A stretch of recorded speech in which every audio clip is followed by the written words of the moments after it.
So it is widely believed that this Sabbath of gods was dependent on Mesopotamian tradition. So would you like to elaborate on this? I mean, this is something important.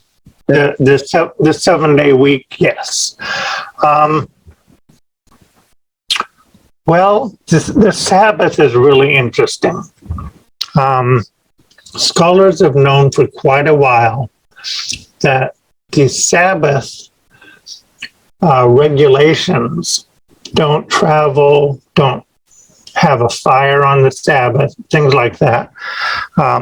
They very closely resemble some regulations found in Mesopotamia in a particular type of literature called a hemerology. Now, a hemerology is a list of lucky and unlucky days.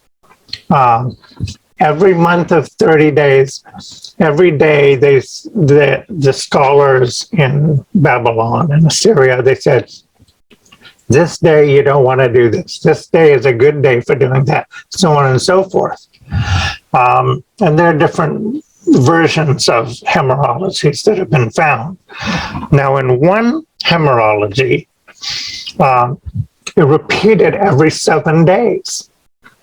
And every seventh day of the month, which would be the 7th day, 14th day, 21st day, and 28th day in a 30-day month, there were certain activities that were unlucky for a king to do. Travel, build a fire, the same sorts of things that the Sabbath has. Now, they didn't have a week yet, because this was in a 30-day repeating cycle. It wasn't a 7-day repeating cycle. But it's clear that the Sabbath was based on that hemerology. And someone simplified it even further and said, 30 days is too complicated. We'll just repeat this every 7 days. And on the 7th day, certain activities were forbidden because they were unlucky. Now, these were Mesopotamian scholars and scientists who wrote this literature, these hemerologies. They did all sorts of calendar stuff. But you don't really have the 7-day week in Mesopotamia anywhere.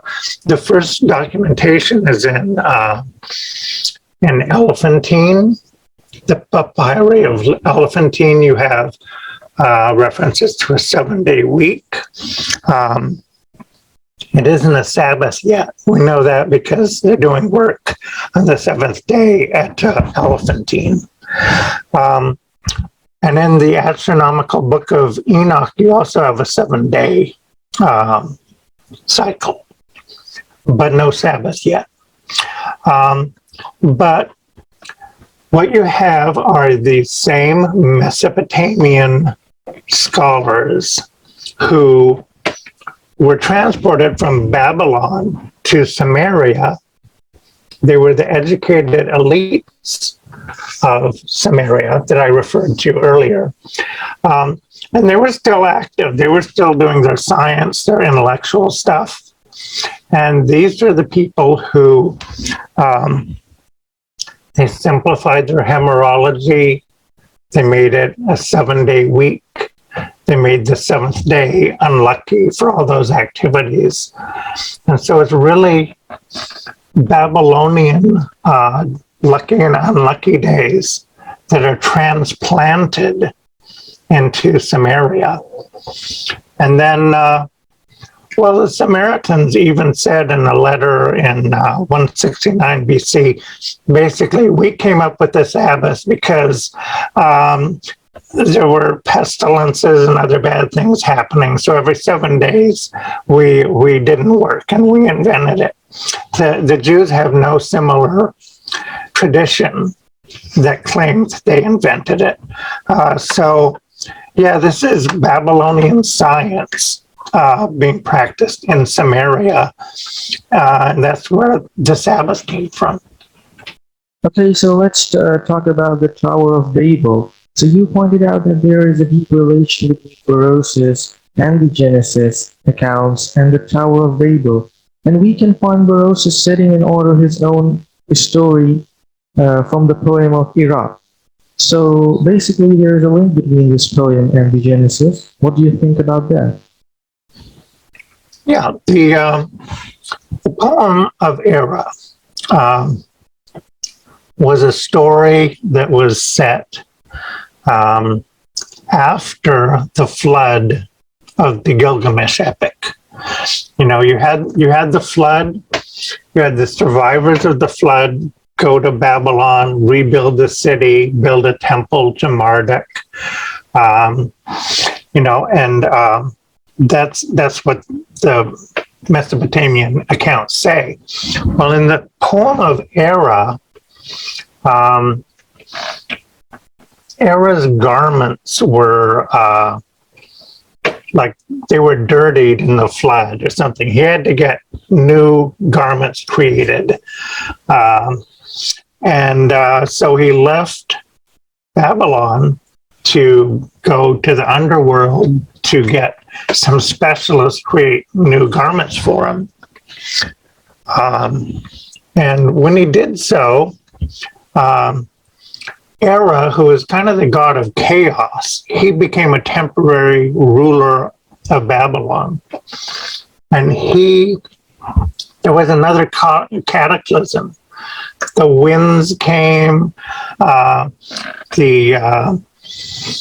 there's hurricanes, floods, this and that. And in the poem of Era, it says that the ziggurat of Babylon, their tower, fell, that it was destroyed in this cataclysm, and eventually Marduk, who was the god of Babylon, he returned back to the throne and everything was fine again. They rebuilt the city and things were back to normal. But so in the poem of Era, you have this cataclysm shortly after the flood in which the Tower of Babel fell. And my book, Berosus and Genesis, says that, I argued that that was the source of the biblical story of the Tower of Babel. And I used some indirect arguments to show that Berosus reported this poem of Era. It doesn't actually survive in surviving fragments, but there are roundabout arguments that show that he probably did have that account.